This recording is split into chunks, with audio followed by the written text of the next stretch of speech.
Bien-aimés, rebonsoir et bienvenue à notre 29e séance où nous parlons sur Jésus à Capernaum, partie 3. Et cet enseignement, on l'a déjà commencé. Voilà, vous avez vu comment on est en train de marcher. Aujourd'hui, c'est notre troisième partie sur Jésus à Capernaum. Peut-être il y aura encore une quatrième séance et quatrième partie. Voilà, on verra comment le Seigneur est en train de nous conduire avant qu'on puisse entamer le thème sur les miracles catalogués de Jésus. Jésus, âgé de 33 ans, et puis les 9 paroles prophétiques à la croix, la mort, la résurrection, et puis deuxième module, origine du christianisme. Et voilà, aujourd'hui nous sommes le 16 mars. Nous sommes le 16 mars, oui c'est ça, 16 mars 2024, oui. Grandir en Christ, ces enseignements, les cours bibliques, on a commencé ça le 18 mars 2023. On a commencé le 18 mars 2023. Aujourd'hui, nous sommes le samedi 16 mars 2024. Donc, vraiment, en comptant par rapport aux semaines, ça fait exactement une année aujourd'hui. Voilà. Donc, par rapport au samedi, vraiment, ça fait une année aujourd'hui. Donc, il y a une année passée, on avait commencé ces cours bibliques. On avait commencé avec l'introduction sur l'importance de la parole du Seigneur. Voilà. Que le Seigneur soit loué pour sa bonté, pour sa fidélité. Et vraiment, lui qui a commencé cette bonne œuvre en nous, la rendra parfaite pour le jour de son avènement. Alors, Jésus à Capernaum, partie 3. Comme vous avez compris, on a commencé à définir Capernaum. Voilà, on a commencé à définir Capernaum. Capernaum, c'était la ville du prophète Nahum. Nahum qui veut dire la consolation. Nahum qui veut dire le réconfort. Et le prophète Nahum a joué un grand rôle à son époque en annonçant la consolation, le réconfort à Israël qui était assujetti par la nation de la Syrie. Israël qui était dominé par la Syrie. Mais le prophète Nahum a donné l'espoir que Israël ne t'en fait pas. Bientôt, le roi de la Syrie tombera. Allumez vos caméras, mes bien-aimés. Allumez vos caméras, cela nous aide beaucoup.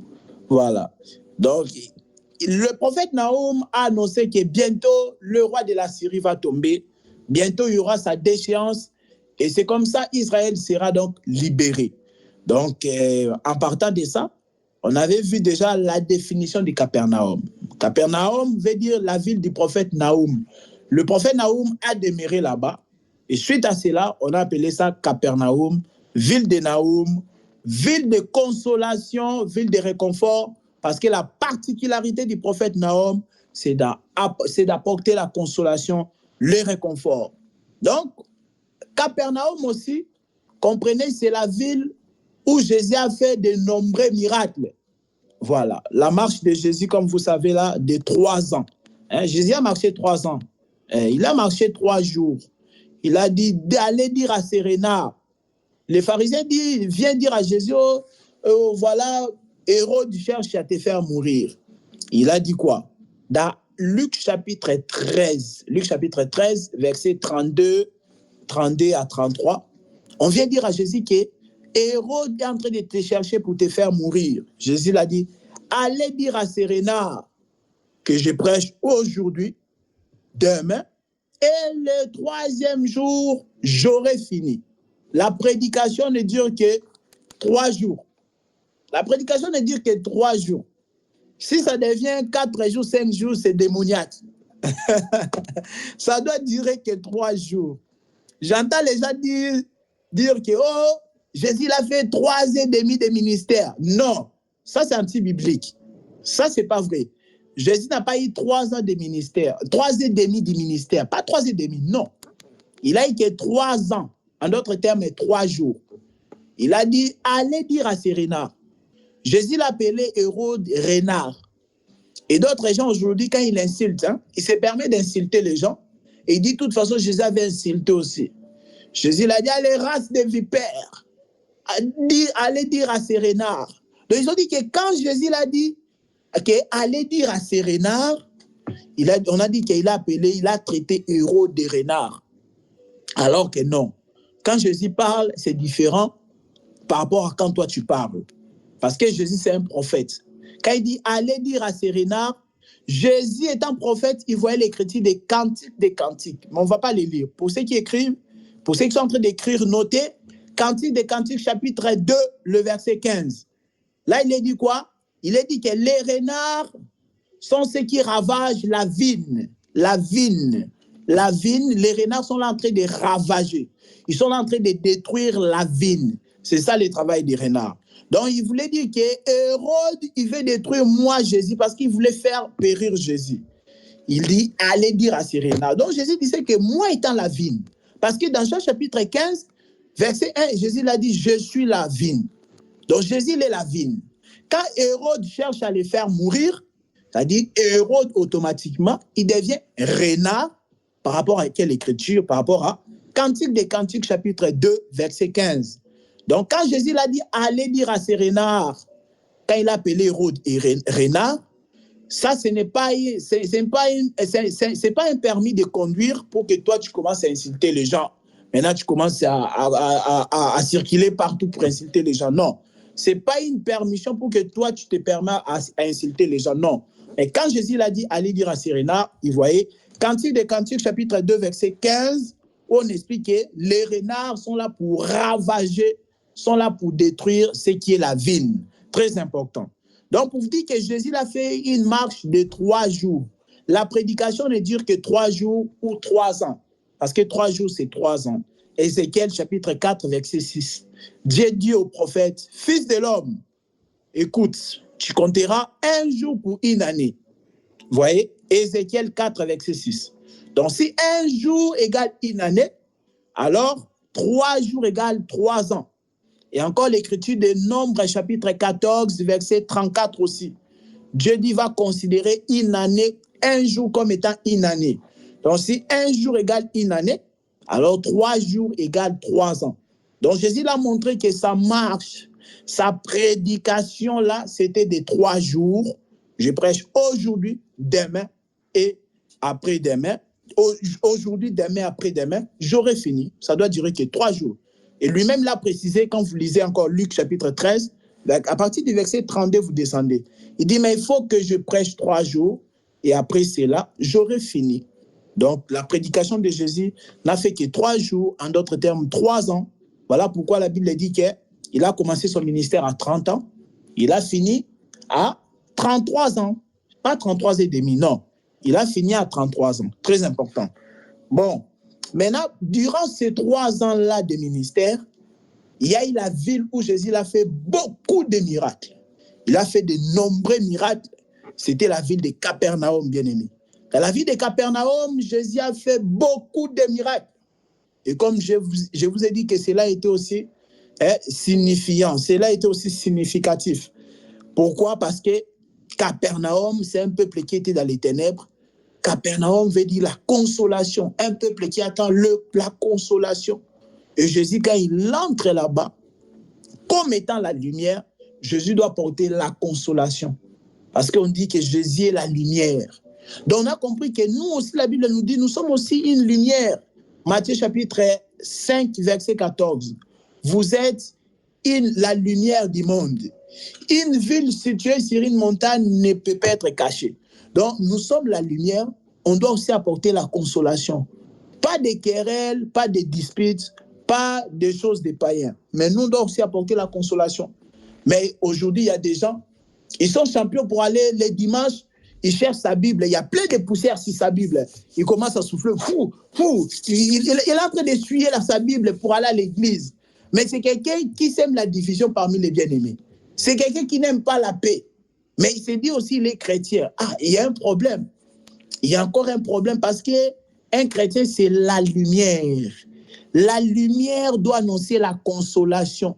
Jésus étant la lumière, quand il entre dans Capernaum, ce n'est pas pour ajouter des problèmes, mais c'est pour donner la consolation. C'est là aussi on attrape les faux pasteurs là. Ils sont là pour escroquer les gens, donc ils ne sont pas la lumière. Ils n'apportent pas la consolation. Ils rajoutent encore le problème, alors que le peuple, ils ont déjà leurs problèmes. Et ils viennent encore ajouter encore des problèmes. Ils sont là pour séparer les familles d'autrui. Parce qu'ici, bon, en Europe, ça existe aussi, mais bien que ce n'est pas très, très connu. Mais comme en Afrique, on sait, il y a des fausses églises comme ça. Ils enseignent que si ton neveu est sorcier et qu'il habite chez toi, il faut le chasser. Parce qu'il risque de te bouffer dans la sorcellerie. Ah! Donc, toi qui as reçu le salut de Dieu, toi qui as reçu le salut de Dieu, toi qui as compris l'œuvre parfaite de la croix, tu as peur, donc, parce qu'on t'a dit que ton neveu est sorcier, donc tellement il habite chez toi, la nuit tu dors, à chaque fois tu regardes comme ça, est-ce qu'il est là, est-ce qu'il t'a pas encore mangé, donc tu as peur, cela n'est pas normal. Un sorcier ne peut pas te bouffer, jamais, au grand jamais. La mort d'un enfant de Dieu vient que de Dieu lui-même. La mort d'un enfant de Dieu ne vient que de Dieu lui-même. La Bible dit que Moïse, serviteur de l'Éternel, mourit. C'est Francine, note ta question, à la fin tu vas le poser, s'il te plaît. La Bible dit que Moïse, homme de Dieu, mourit, l'Éternel l'a enterré. Donc l'Éternel, c'est l'Éternel qui doit enterrer un enfant de Dieu. Donc c'est la mort d'un enfant de Dieu, c'est par la volonté de Dieu. Donc vous voyez des faux pasteurs venir encore rajouter des problèmes dans la vie des gens. Ils sont là à dire que tu dois chasser ta nièce, tu dois chasser ta grande-mère. Et pire encore, il y en a qui disent ta mère, elle est sorcière. C'est elle qui est en train de te bloquer pour que tu ne puisses pas te marier. Ou même si tu es marié, on dit que c'est ta mère qui est en train de combattre ton mariage. Donc ta mère qui a pris soin de toi. Quand tu étais bébé, là, tu ne connaissais rien. Ta mère s'est occupée de toi. Et puis plus tard, maintenant, tu dis non, ma mère, je me trouve bizarre. C'est elle qui est en train de combattre mon mariage. Donc, vous voyez, tout ça, ce sont des faux pasteurs, des fausses églises. Et ils ne sont pas la lumière. La lumière doit apporter la consolation. Ils n'apportent pas la consolation, ils apportent que des problèmes. Quand tu vois quelqu'un qui apporte que des problèmes, comprends que c'est une personne qui n'est pas encore lumière. C'est ténèbres, c'est les ténèbres. Ce n'est pas encore la lumière. Bon, peut-être Dieu lui fera grâce de devenir lumière. Parce que ça n'est pas dit comme tu es ténèbres, c'est fini. Non. Tu peux aussi recevoir la grâce de devenir lumière. Très important. Donc, la ville de Capernaum, c'est la ville où Jésus a fait de nombreux miracles, mes bien-aimés. C'est ça aussi la particularité du Capernaum. Et la particularité de la ville de Capernaum, c'est que c'est une ville où Jésus a fait de nombreux miracles. Et aussi des miracles extraordinaires. On a vu Jésus pardonner le péché là-bas. Il a accordé le pardon du péché. On avait donné l'écriture. Matthieu chapitre 9, versets 1 à 2. Jésus a dit que tes péchés soient pardonnés, chose qu'aucun prophète n'avait déjà fait auparavant. On a vu aussi, mes bien-aimés, la guérison, toujours à Capernaum, la guérison des malades. Dans Matthieu chapitre 8, verset 16, pour ceux qui sont en train de noter. Matthieu chapitre 8, verset 16. La Bible dit que le soir, on amena les malades à Jésus. Et plusieurs démoniaques, Jésus a chassé des démons. Il a guéri tous les malades. La Bible dit le soir. Or, la grâce, c'est aussi le temps du soir. La loi, c'était le temps du matin. Physiquement comme ça, Moïse a inauguré l'ancienne alliance, l'alliance de la loi le matin. Quand vous lisez Exode chapitre 24, verset 4, verset 8. C'était vraiment un bon matin. Moïse a inauguré l'ancienne alliance. Maintenant, le soir aussi, Jésus a inauguré la nouvelle alliance avec ses disciples lors de la Sainte Seine. Matthieu chapitre 26. Où moi j'aime toujours le verset 28. Le verset 28 de Matthieu 26. Il dit que le sang de la nouvelle alliance qui a été répandu pour le pardon des péchés. Le sang de Jésus, c'est le sang de la nouvelle alliance qui a été répandu pour plusieurs, pour la rémission, pour le pardon du péché. Ça, c'est un verset que j'aime beaucoup. Matthieu 26, verset 28, où on explique que le sang a été versé pour le pardon du péché. Le sang n'est pas versé pour que toi tu dis, j'ai le sang de Jésus, j'ai le sang de Jésus. Mais tu es toujours pécheur. Toi, dans ta tête, tu es toujours pécheur, tu demandes toujours le pardon, tu dis, Dieu pardonne-moi, tu pleures pour tes péchés. Mais toi, tu dis que tu as le sang. Non. Le sang de Jésus n'était pas venu pour faire un sketch. Ce n'était pas venu pour colorer la montagne de Golgotha. Non. Le sang de Jésus n'était pas une farce. Non. Le sang de Jésus, c'était pour le pardon des péchés. Matthieu chapitre 26, le verset 28. On continue. Donc, Jésus, on a vu, il a fait des grandes choses La Bible dit le soir. Matthieu 8, verset 16. À Capernaum, bien aimé, se passe le soir. Donc c'était un soir comme ça, Capernaum. Vous imaginez un peu la scène. Un soir comme ça, Capernaum. On amène plusieurs démoniaques et plusieurs malades. Jésus l'a chassé les démons dans ceux qui étaient possédés. Et il a fait quoi? Il a guéri tous les malades. Un soir. Cela se passe pas dans la ville de Lille, pas dans la ville de Paris, mais cela se passe à Capernaum. Quel miracle! Plusieurs démoniaques et des malades. Jésus les a tous guéris. Vous imaginez ça? Donc, c'était pour dire que le soir, c'est le temps de la grâce. Il n'y a aucun problème que ça peut rester comme ça sans solution. Non. Dieu donne, il a la solution à toutes sortes de problèmes. Mais maintenant, on continue. Dans Capernaum, on a donné, Jésus a accordé le pardon, des grands miracles. Le pardon, c'est un grand miracle. Il accorde le pardon, il accorde la guérison. Le pardon, vous avez vu, Matthieu chapitre 9, verset 1 à 2. La guérison et la délivrance des démoniaques, c'est Matthieu chapitre 8, verset 16. Et maintenant, nous étions arrivés à la résurrection. On parlait de la résurrection l'autre fois. Je pense que les bien-aimés qui étaient là et ceux qui ont suivi l'enregistrement, ils ont compris qu'on s'est arrêté là où, dans l'écriture de Matthieu chapitre 9. Est-ce qu'on peut les reprendre, s'il vous plaît? On va sauter, hein, vu l'heure. Voilà, permettez qu'on puisse aller jusqu'à 45. Matthieu chapitre 9, verset 18. Le temps est passé vraiment, waouh. Matthieu chapitre 9, le verset 18. On va sauter. La résurrection de la fille de Jairus. On s'est arrêté là. Ça se passe à Capernaum, mes bien-aimés. Toujours à Capernaum, la ville de réconfort, la ville de paix. Matthieu 9, verset 18. Bon, je vais lire, voilà. Je vais lire pour qu'on puisse aller vite quand même, vu le temps est déjà passé là. La Bible dit ceci. Prenez vos Bibles dans Matthieu chapitre 9, à partir du verset 18 et observez la lecture, mes bien-aimés.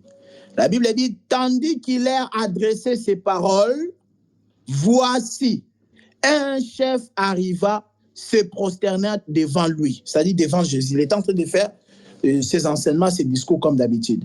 Un chef là, c'est-à-dire chef de synagogue, Jairus. Il dit quoi? Ma fille est morte. La fille de Jairus était morte. Ma fille est morte il y a un instant. Mais viens, impose-lui les mains et elle vivra. Vous voyez? On dit que si Jésus arrive seulement là, impose les mains, la fille de Jairus va vivre. Jésus s'éleva et les suivit avec ses disciples. Waouh! Je ne sais pas si vous imaginez, mes bien-aimés. On vient te dire, toi qui es chrétien, il y a une fille qui vient de mourir là à l'instant. On dit que si toi tu viens, tu l'imposes les mains, il vivra. Des fois qu'on lit seulement comme ça, on reste dans la lettre. Mais vraiment, on trouve vraiment dans la scène comment ça se passait. Jésus là avec ses disciples, un homme spirituel, hein? Un homme spirituel. On vient lui dire qu'il y a quelqu'un qui est mort. Viens, tu vas l'imposer les mains et elle vivra. La Bible dit quoi? Ça, c'est ce qui m'étonne en fait. Le verset 19, hein? La Bible dit quoi? Et voilà, impose-les les mains, elle vivra. La Bible dit, Jésus s'éleva et les suivit avec ses disciples tout de suite. Il était sûr de lui. Il était sûr de lui. Mais nous, aujourd'hui, si quelqu'un vient nous dire, oh bien-aimé, va prier pour quelqu'un qui est malade, quelqu'un qui vient de mourir. Ah, tu commences à réfléchir que, les gens seront en train de filmer. Il y en a, ils seront en direct sur Facebook. Hein. Ils seront en train de faire live Facebook quand toi, tu es en train de prier. Maintenant, imagine-toi, la fille ne ressuscite pas. Quelle honte j'aurais. Tu vois, parce que là, tu n'es pas homme spirituel. Est-ce que si on vient t'annoncer ça, on ne va pas te trouver dans des débats des matchs de football? Bayern Munich, Manchester City. Toi, tu es là, tu perds beaucoup ton énergie dans ces choses-là. Donc, Real de Madrid, Atlético, tu perds beaucoup ton énergie là. Mais maintenant, est-ce que si tu es dans ces choses-là, tu es en train de débattre toujours pour les choses du monde, on vient t'annoncer ces choses-là, on vient t'annoncer, va prier pour quelqu'un. Est-ce que tu auras cette force-là, cette foi-là, que la personne à qui tu vas prier vivra vraiment? Ça, c'est une question. La Bible dit, Jésus s'est levé, il est parti. Il est parti pour ressusciter la fille. Ah, Jésus, Que le Seigneur nous aide vraiment. Donc, quelle dimension de confiance? On vient de nous dire que telle personne est morte, il s'est levé avec ses disciples, il a arrêté de faire ce qu'il fait. Il est parti pour aller le résister. Juste ça, ça m'a intrigué. Maintenant, voilà, mais la Bible dit quoi, verset 20? Voici une femme atteinte d'une perte de sang depuis 12 ans, s'approcha par derrière et toucha les bords de son vêtement. Voilà, la femme, elle a touché les bords du vêtement de Jésus et elle disait en elle-même, si je puis seulement toucher son vêtement, je serai guéri. Jésus se retourna et dit, voilà, prends courage, ma fille, ta foi t'a guéri. Et cette femme fut guérie à l'heure même. Donc, elle est en train d'aller pour guérir la fille de 12 ans, la fille de Jairus. Il y a une femme qui était atteinte de perte de sang. Donc, elle était en train de perdre le sang pendant 12 ans, la femme là. La femme elle-même, déjà, avant de rencontrer Jésus, elle se disait toujours, si j'arrive à toucher même le bord de son vêtement, le pan de sa robe, le bord de son vêtement, je serai guérie. Mais pour que la femme, vraiment, mes bien-aimés, entrons vraiment dans la lecture. Entrons dans la lecture. La femme, si elle se permettait de dire ça, que parce qu'elle n'avait jamais rencontré Jésus, mettons-nous d'accord que cette femme-là, à la perte du sang, n'avait pas encore croisé Jésus physiquement. Sinon, elle allait être guérie depuis longtemps. Donc, pendant 12 ans, pendant qu'elle était malade, pendant qu'elle était en train de perdre du sang, elle n'avait jamais rencontré Jésus. Mais elle se disait toujours, le jour que je vais voir ce Jésus-là, si j'arrive seulement à le toucher, le pan de sa robe, le bord de son vêtement, je serai guéri. Il faut comprendre, il s'est passé un truc. C'est que la femme à la perte du sang, elle avait entendu parler de Jésus. C'est ça. Parce qu'elle n'avait jamais encore rencontré. Mais elle avait entendu parler de Jésus, que Jésus, c'est un nom puissant en parole et puissant en acte. Elle a entendu parler de Jésus. Et ça donne la foi, mes bien-aimés. Ne sous-estimez pas ça. Ne sous-estimez jamais la prédication. Donc c'est ça. On dit même, le monde même, il dit quoi? L'homme, il devient ce qu'il écoute. Si tu écoutes des enseignements, on te dit, toi, tu es démoniaque. Tu écoutes des enseignements, on te dit que tu peux être chrétien, mais avoir les masques de vieillesse. Je ne sais pas si vous avez déjà entendu ça. Il y en a, ils disent ça, ils croient en ça. Il y a des femmes, on leur a fait croire que si tu ne te maries pas, c'est parce que tu as les masques de vieillesse. Dans le monde des ténèbres, t'ont revêtu des masques de vieillesse. C'est-à-dire que quand les hommes te voient, ils te voient comme une grande mère. Donc ça, c'est des faux enseignements. Des faux enseignements. Mais maintenant, toi, tu es assis des années dans ces églises-là. Alors, on va faire le combat. On te dit là, tout geste compte dans les combats spirituels. On va faire les combats spirituels et tout geste compte. Et toi, tu es là, tu es en train de boxer avec les démons. Tu donnes crochet, hyper petit. Donc, tu es là dans la distraction. Là, tu n'es pas en train d'écouter l'enseignement de Jésus. De telles églises ne te donneront jamais la foi. La femme à la perte du sang n'a pas écouté de tels pasteurs. Non. Elle avait écouté que Jésus, c'est un homme puissant en parole et en acte. Elle se disait elle-même, si j'arrive seulement à les toucher, je serai guéri. Donc, c'est ça. Elle avait écouté. Donc, ne sous-estimons pas la prédication. Même les païens qui refusent Jésus, quand vous voulez parler de Jésus, ils sont là à vous donner des arguments. N'oubliez jamais qu'ils écoutent. Qu'ils écoutent. Et comme Paul, il dit quoi? Moi, j'ai sémé, Apollos, il a arrosé, Dieu fait croître. Donc, toi, parle. Il y aura un jour que Dieu va envoyer encore son enfant, et puis il va prêcher à la même personne. Il va dire, ah, mais c'est des personnes qui m'ont prêché, c'est qu'on ne sait pas. Mais ceux qui ont prêché, c'est vraiment la même chose. Et la personne croit. C'est comme ça. Mais maintenant, la femme là a été guérie. Bon, si vous pouvez comprendre, donc la femme là manquait la vie, hein, si on peut expliquer ça spirituellement. La femme à la perte du sang, donc elle n'avait pas la vie. Elle n'avait pas la vie parce qu'elle était en train de perdre le sang.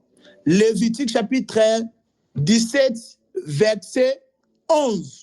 Lévitique 17, verset 11, on dit quoi? La vie est dans le sang. L'âme est dans le sang. Donc la femme n'avait pas la vie. C'est l'absence de la vie. Le fait de perdre le sang. Parce que le sang, c'est la vie. Lévitique 17, verset 11.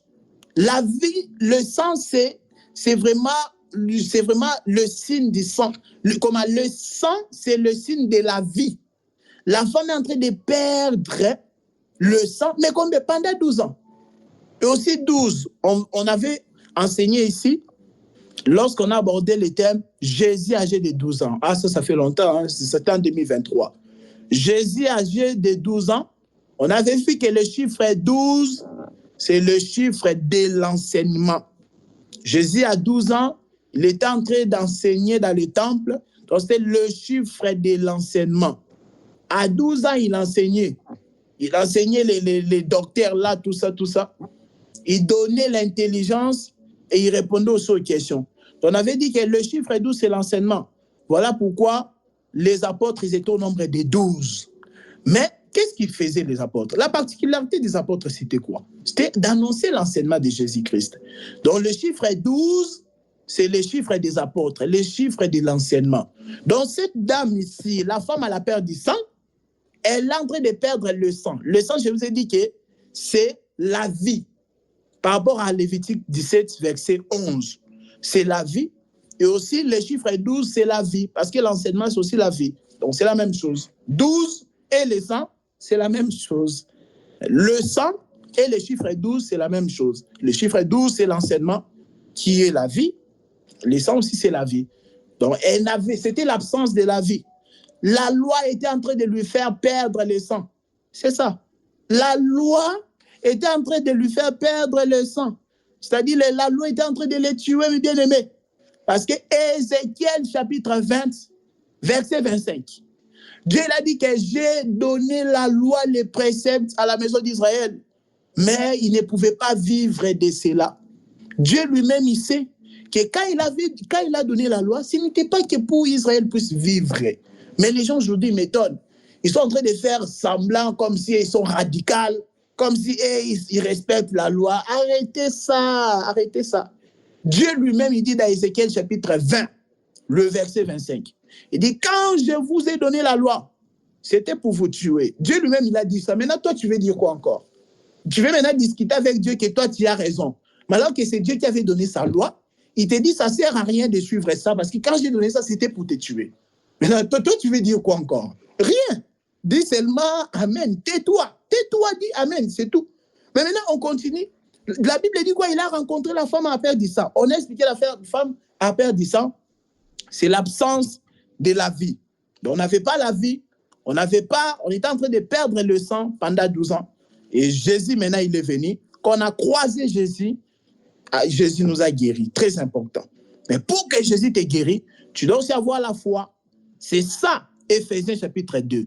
Éphésiens chapitre 2, verset 8 à 9, on dit que nous sommes sauvés par la grâce au moyen de quoi?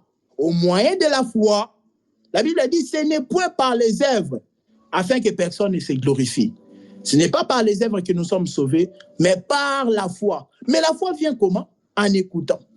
En écoutant la parole.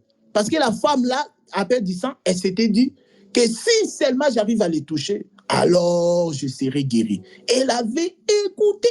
La femme a perdu ça avant sa guérison, mes bien-aimés. Elle avait entendu déjà parler de Jésus. Elle a entendu parler de Jésus. Et la Bible dit même, je crois, dans d'autres versions, dans d'autres livres, parce que là, c'est Matthieu. Mais si vous vérifiez dans Marc, Jean ou Luc, la Bible dit qu'elle avait dépensé son argent entre les mains des médecins. Voilà. La femme, pendant 12 ans, elle avait dépensé son argent entre les mains des médecins. Les médecins, là, ce sont des faux pasteurs. Ce sont des faux prédicateurs aujourd'hui. Ils sont là en train de demander l'argent. Il faut que tu fasses ça. Il faut que tu sèmes pour la construction de l'achat partiel de l'église. Et c'est comme ça que Dieu te guérira. Tu sèmes ton argent, il n'y a rien toujours. Donc, c'est ça la femme, elle a perdu ça. Et elle a dépensé son argent entre les mains des médecins. Mais il n'y avait pas toujours la guérison. Il faut rencontrer les véritables médecins, mais il faut entendre parler de lui. Quand tu as entendu parler de lui, alors tu peux avoir la foi de ta guérison. On continue. Maintenant, la Bible dit quoi? On retourne, mes bien-aimés. Nous sommes dans Matthieu, chapitre 23. Donc, tout ça, c'est toujours à Capernaum. La Bible dit quoi? Lorsque Jésus fut arrivé à la maison, n'oubliez pas qu'il était en train de faire un voyage pour aller guérir la fille de Jairus. Mais c'était en chemin au milieu du chemin, qu'il avait croisé la femme aperdissant. La Bible dit quoi? Lorsque Jésus fut arrivé à la maison du chef et qu'il vit les joueurs de flûte et la foule bruyante. On avait commencé à expliquer déjà les joueurs de flûte, mes bien-aimés. Ah, je vois le temps en train de passer, vraiment d'avancer, vraiment très, très vite là. Bon, je pense que ça ne va pas vous poser, ça va pas déranger si on finit à 50. Bon, on voit comment on est en train d'avancer. C'est vrai, le temps vraiment, waouh. La Bible dit quoi, mes bien-aimés? La Bible dit que Matthieu chapitre 9, verset 23, nous sommes là concernant la guérison de la fille de Jairus. Donc, l'un des puissants miracles que Jésus a fait à Capernaum, la résurrection de la fille de Jairus. La Bible dit quoi? Lorsque Jésus fut arrivé à la maison du chef et qu'il vit des joueurs, des flûtes et la foule bruyante. Là, Jésus arrive là où la fille elle était morte, mes bien-aimés. J'espère que nous sommes ensemble. Hein? Nous sommes ensemble. Hein? OK. Jésus arrive là où la fille elle était morte. La Bible dit qu'il y avait les joueurs de flûte et la foule qui était bruyante. C'est-à-dire qu'il faisait beaucoup de bruit. On avait déjà commencé à expliquer ça l'autre fois. La foule était bruyante. On finit d'abord la lecture. La Bible dit quoi? Et l'air dit, retirez-vous. Hein? Car la jeune fille n'est pas morte, mais elle dort. Bon, physiquement, elle était morte, mais selon le langage de Dieu. Comme il pouvait dire que Lazare n'est pas mort, mais il dort. Mais Lazare, vraiment, il était KO. Il commençait déjà à pourrir même. Lazare était mort. Mais Jésus, lui, il est Dieu. Il peut appeler la mort la vie. Il peut appeler la mort comme quelqu'un qui est en train de dormir. Ça, c'est Dieu. Parce que ça, c'est l'apanage de Dieu. Toi, un homme, tu ne peux pas faire ça. Il dit, retirez-vous car la jeune fille n'est pas morte, mais elle dort. Et ils se moquèrent de lui. Ils se sont moqués de Jésus parce qu'on a dit, non, vraiment, la fille, elle est morte. Voilà. Mais ils ne comprenaient pas que Jésus, il est Dieu.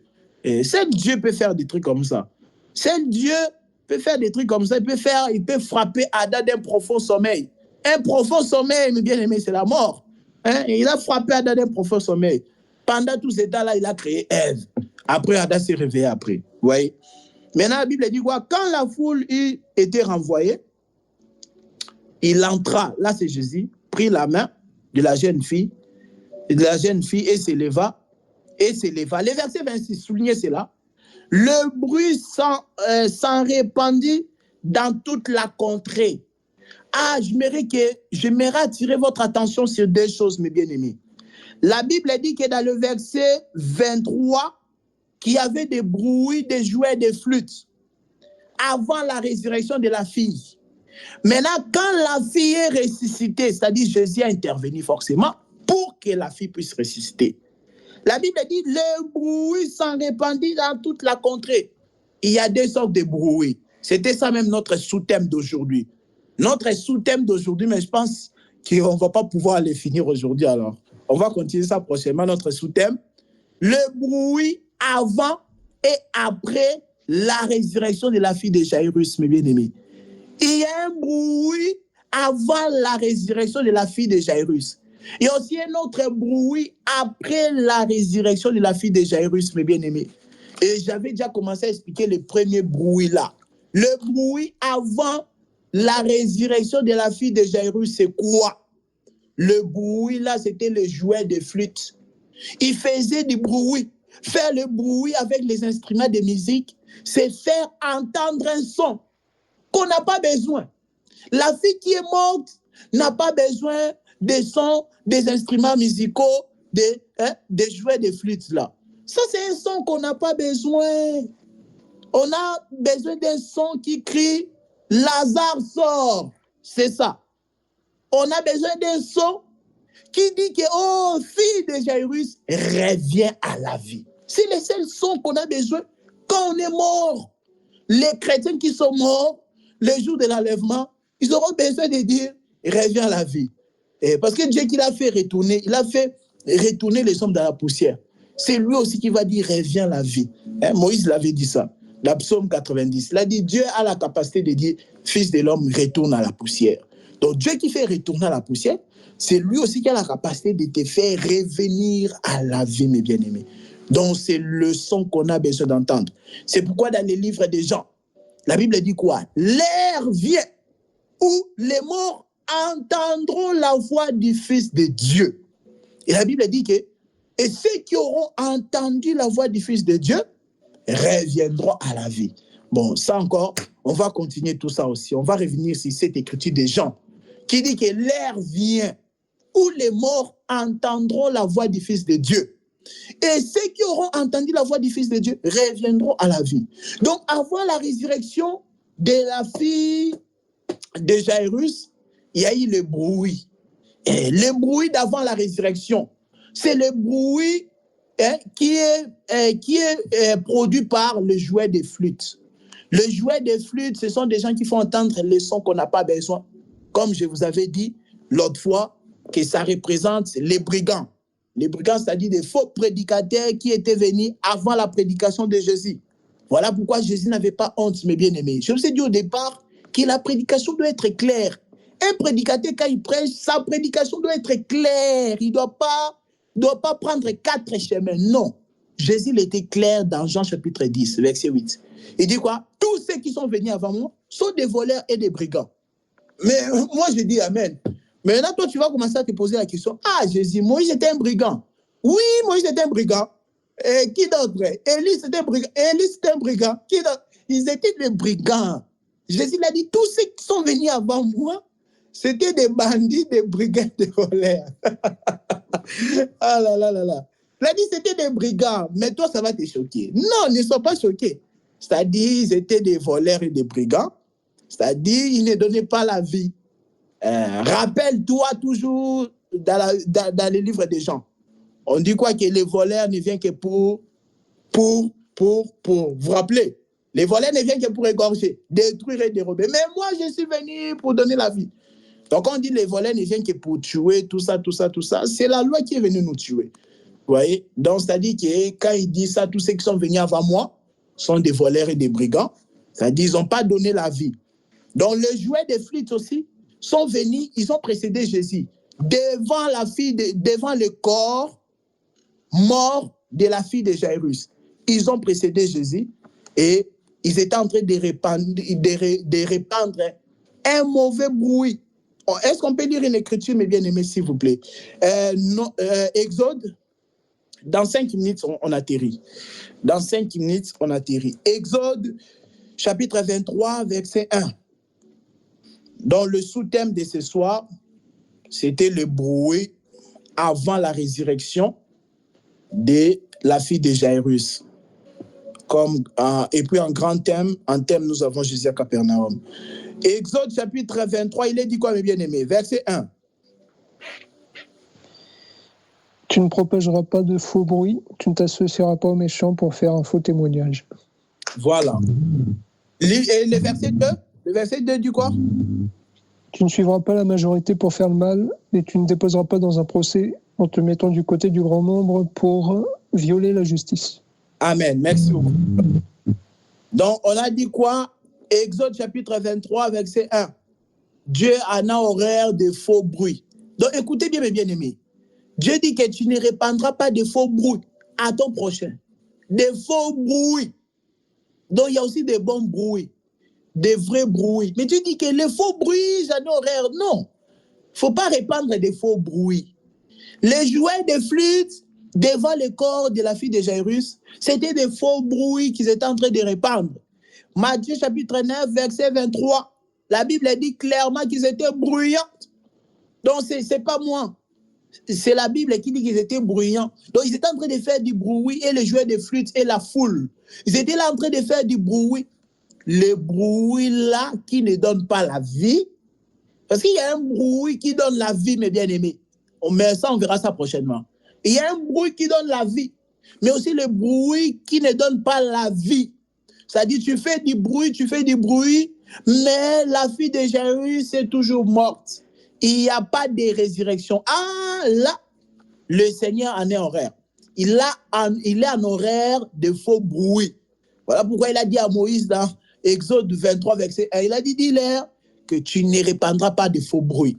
Le faux bruit, c'est ce que plusieurs démons vont aller écouter à l'église. Parce que je vous donne je vous donne samedi le 16 mars 2024. Donc demain, c'est quoi? C'est dimanche, le 17 mars 2024. Beaucoup de gens vont aller entendre des faux bruits dans ce qu'ils appellent les églises. Les faux bruits, c'est-à-dire des sons qui ne donnent pas la vie, les sons de condamnation. On est en train de te dire que Christ a tout payé, oui, mais vous allez voir ces prédicateurs-là, ils sont comme ça.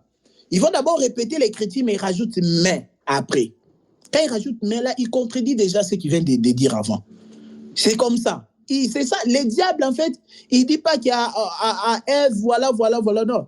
Il dit, Dieu avait réellement dit que si tu manges, n'est-ce pas que vos yeux s'ouvriront. Dieu t'avait réellement dit, Dieu t'avait réellement interdit de manger le fruit de l'arbre défendu. C'est ça le diable. Donc, il rajoute un truc. Mais rajouter là, c'est falsifier la parole. C'est rajouter du levain. La Bible dit quoi? Un peu de levain fait lever toute la pâte. Quelqu'un vient te prêcher et dit que voilà, Christ a tout. Oui, c'est vrai, il a dit à la croix, tout est accompli, mais tu as encore des démons. Là, c'est un faux bruit. Il est en train de répandre un faux bruit. Christ a tout accompli, tu es sauvé, mais tu as encore le masque de la vieillesse. Ça, c'est un faux bruit que l'Éternel en a horreur. Dieu dit que tu leur diras, il ne faut pas répandre des faux bruits. Donc, je vous ai dit dimanche demain, c'est vraiment les jours où plusieurs répandent des faux bruits, où plusieurs faux prédicateurs. Moi, je suis clair, mes bien-aimés. Quand je dis des choses, je suis clair. Les prédicateurs qui répandent des faux bruits sont des faux prédicateurs. Ils sont là à minimiser l'œuvre parfaite de Christ. Christ est venu marchant pendant 33 ans. Il est mort et ressuscité pour donner un pardon éternel. Mais il y a des faux prédicateurs demain qui seront là en costume, cravate, en train de minimiser l'œuvre parfaite de Christ. Donc ça, c'est triste, mes bien-aimés. Donc, ils répandent des faux bruits chaque dimanche. Ça, c'est un jour officiel où les prédicateurs de Satan, les faux prédicateurs répandent des faux bruits. Ils te répètent l'écriture, après ils disent « mais ». Donc, remarquez bien, ils rajoutent toujours « mais ». Christ, c'est vrai, il t'a donné un pardon éternel, mais. Et il rajoute toujours mais, il y a toujours un mais. Ça, c'est les faux bruits. Et Dieu a un horaire. Dieu a un horaire de faux bruits. Donc, vous avez compris ici, le jouet de flûte, ce sont des gens qui font entendre un son. Mais un son que la fille qui est morte n'en a pas besoin. Non, la fille, elle a besoin d'un message, pas de condamnation, elle est déjà morte. Toi, tu vas encore le condamner? Non. Il faut lui donner un message de la vie. Et c'est comme ça qu'il va revenir à la vie. Donc, il est déjà 50. On va continuer prochainement. Donc aujourd'hui, c'était Jésus à Capernaum, partie 3. Et comme sous-thème, le bruit avant la résurrection de la fille de Jairus. Donc, on est en train toujours d'expliquer le bruit qui faisait entendre le jouet de flûte devant le corps de la fille de Jairus. Donc, on va continuer à expliquer qui était encore ce jouet de flûte-là. Aujourd'hui, on a montré que le jouet de flûte-là qui faisait entendre un faux bruit, ce sont des faux prédicateurs qui minimisent l'œuvre parfaite de Christ, qui te prêchent une demi-vérité. Ils te prêchent une demi-vérité. Ils prononcent aussi le nom de Jésus, mais ils ne te disent pas tout. Et ça, il fait entendre un faux bruit. Je vous ai dit que quand tu prêches, Dieu doit te noter 10 sur 10. Dieu ne doit pas te noter 5 sur 10. Non, c'est 10 sur 10. Ou 0. C'est carrément ça.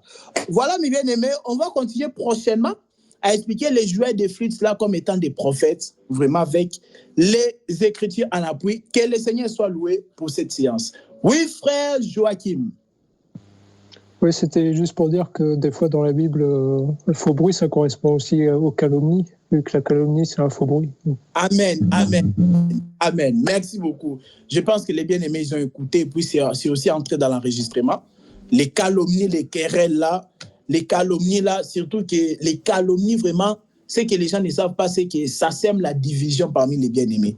Parce que quand tu vas voir le frère X, tu calomnies. Tu dis que le frère Y avait dit cela. Et tu vas auprès des frères Y, tu dis que le frère X avait dit cela. C'est quoi il se passe quoi? Après, ils sont en conflit. Les calomnies sont aussi un faux bruit. Amen.